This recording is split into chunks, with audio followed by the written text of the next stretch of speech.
जब चोई वो रिपोर्ट पढ़ ही रहा था और सारी बात समझने की कोशिश कर रहा था तो उसने उलझन में कहा, जो बंदा बस घर पर बैठकर गेम खेलता है उसके पास ऐसे डॉक्यूमेंट्स कैसे हो सकते हैं। वहाँ सिर्फ एक रिपोर्ट नहीं थी बल्कि पूरी एक फाइल भरी हुई थी ऐसी ही पेपर्स से। ज्यादातर रिपोर्ट्स मर्डर केस और मिसिंग लोगों के बारे में थीं। हाँ, यॉन को भी एक ऐसे आदमी ने मारा था जिसे उसने पहले कभी देखा ही नहीं था। इनमें से कुछ खबरें चोई पहले न्यूज में भी देख चुका था। इसका मतलब था कि जिन लोगों की निर्दोष हत्या हुई थी वही सब भूत बनकर इस गेम में कैरेक्टर्स के रूप में दिखाई दे रहे थे। फिर चोई ने पास में पड़ी एक नोटबुक उठाई। जैसे ही उसने उसे खोला उसकी आंखें फटी की फटी रह गईं। किसी ने उसमें भूतों के बारे में जरूरी जानकारियां लिखी थीं। उसमें लिखा था कि हर भूत उसी जगह पर नजर आता है जहां वो मरा था या जहां से उसका गहरा जुड़ाव होता है। जब तक उनका भौतिक शरीर मौजूद रहता है वो अपनी मौत की जगह से ज्यादा दूर नहीं जा सकते।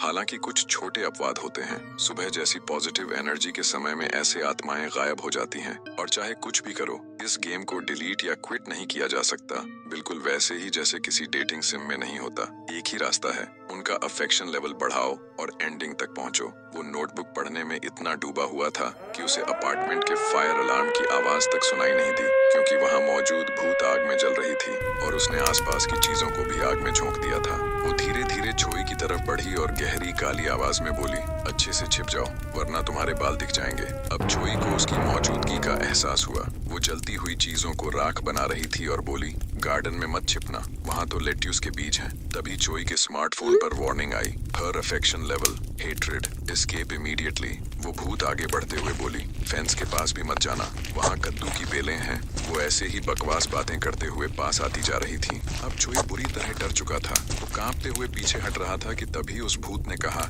मिल गया तुमसे, और उसके साथ ही उसने अपने जलते हुए हाथों से पास रखे गैस स्टोव को छू लिया।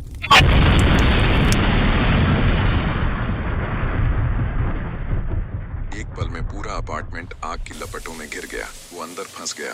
बाहर निकलने का कोई रास्ता नहीं था। तेज तापमान से उसका शरीर जलने लगा, लेकिन जलते हुए भी उसके मन में एक ही सवाल था, उसके दोस्त ने उसे ये गेम भेजा ही क्यों। तभी उसकी नजर नोटबुक के पीछे पड़ी जहाँ लिखा था, आई एम सॉरी डोयोन प्लीज। ये देखकर वो और भी उलझ गया। उसके साथ क्या हुआ था? उसने मुझसे माफी क्यों मांगी? लेकिन अब उसके पास सोचने का वक्त नहीं था। भूत ने टूटी हुई लकड़ी का टुकड़ा उठाया और बोली, तुम्हारी वजह से वो सब मर गए। और अगले ही पल खून की छींटें उड़ी। जो दूसरी बार भूतों की वजह से मर चुका था।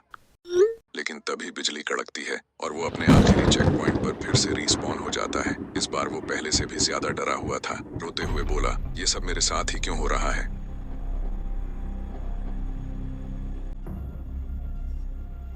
थोड़ी देर बाद उसने किसी को कॉल किया, लेकिन उधर से कोई जवाब नहीं आया। वो टूट चुका था। दोस्त कॉल नहीं उठा रहा था और वक्त यूं ही निकल रहा था। पर अब उसे कुछ बातें समझ आने लगी थीं। पहली, ये गेम डिलीट नहीं हो सकता। भले ही वो फोन फेंक दे, वो किसी न किसी तरह वापस आ जाता है। और दूसरी, इसमें लाइव्स लिमिटेड हैं। शुरू में उसे शक था, लेकिन अब यूआई देखकर और 2 मिसिंग लाइव्स देखकर उसे यकीन हो गया था। वो थक चुका था, मायूस और हारा हुआ। धीरे से बोला, भूतों वाला डेटिंग सिम जिसमें जान की बाजी लगानी पड़े, ये कौन बनाता है ऐसी चीजें? अगर मैं किसी को बताऊं तो सब मुझे पागल समझेंगे। फिर उसे याद आया वो नोटबुक। अगर वो किसी तरह उसे फिर से पाले तो शायद गेम और भूतों के बारे में और जानकारी मिल सके, लेकिन वहां वापस जाना नामुमकिन था। तभी उसे याद आई, हाँ, यॉन, जिससे उसने रात में दोबारा मिलने का वादा किया था। वो बोला, यूं बैठे रहने से कुछ नहीं बदलेगा। उसने ठान लिया कि वो यॉन की मदद करेगा।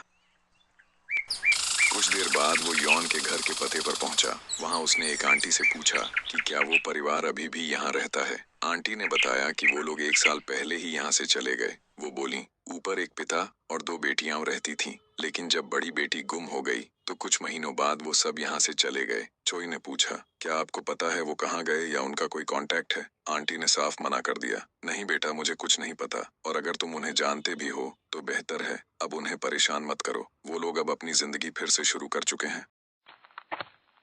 उदास होकर चोई वहां से निकल गया। उसके मन में चल रहा था, इन लोगों को तो पता भी नहीं कि हाँ, यॉन अब इस दुनिया में नहीं है। अब उसके पास कोई रास्ता नहीं था। वो सोचने लगा, अब क्या करूं? यहाँ आना भी बेकार गया। उसे लगा अगर वो यॉन के परिवार से मिलता तो शायद उसे उनसे मिलाने में मदद कर सकता था।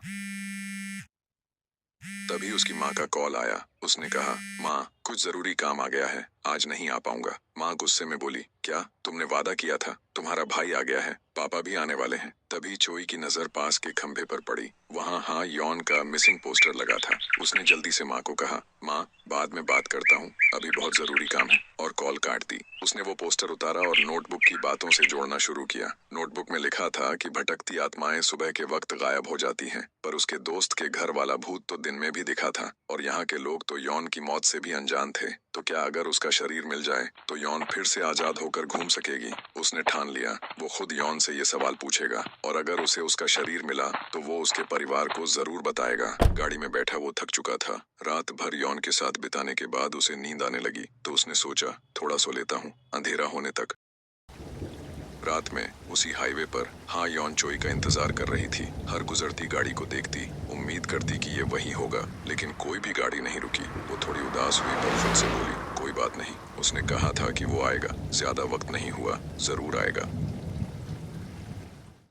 लेकिन वक्त बीतता गया, बारिश शुरू हो गई, और फिर भी चोई का कोई नामो निशान नहीं था। यॉन अकेली कोने में बैठी थी, आंसू बहते जा रहे थे। तभी एक आवाज आई, क्या तुम ठीक हो? यॉन ने ऊपर देखा, वो चोई था। उसने माफी मांगी, सॉरी मैं देर से आया, बस थोड़ा सोने का इरादा था, पर अलार्म नहीं सुना। यॉन पास आई और बोली, मुझे लगा तुम नहीं आओगे, और उनकी मिडनाइट डेट शुरू हुई। चोई ने माफी मांगी, अगली बार पहले आ जाऊंगा, प्रॉमिस।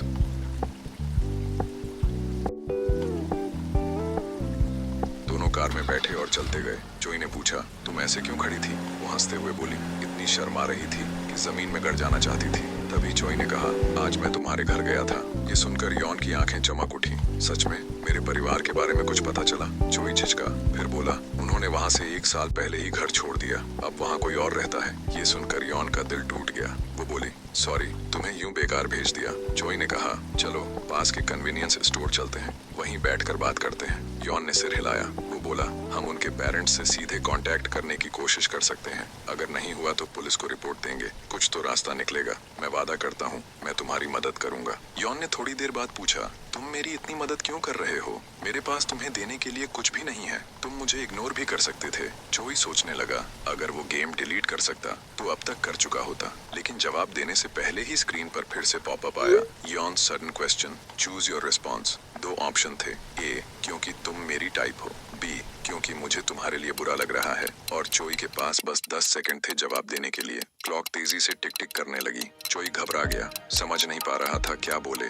आखिर में उसने ए चुना, क्योंकि तुम मेरी टाइप हो। ये सुनकर यॉन हल्के से मुस्कुराई और बोली, मतलब मेरी टाइप यानी तुम्हें भूत पसंद है? चोई झट से बोला, ना नहीं, बस कोई इतनी खूबसूरत लड़की रो रही थी तो मदद किए बिना रहा नहीं गया, बस इतना ही। यॉन के चेहरे पर एक सुकून भरी मुस्कान आई। लग रहा था वो उसके जवाब से संतुष्ट थी, और धीरे धीरे उनकी कार अपने अगले डेस्टिनेशन पर पहुंच गई।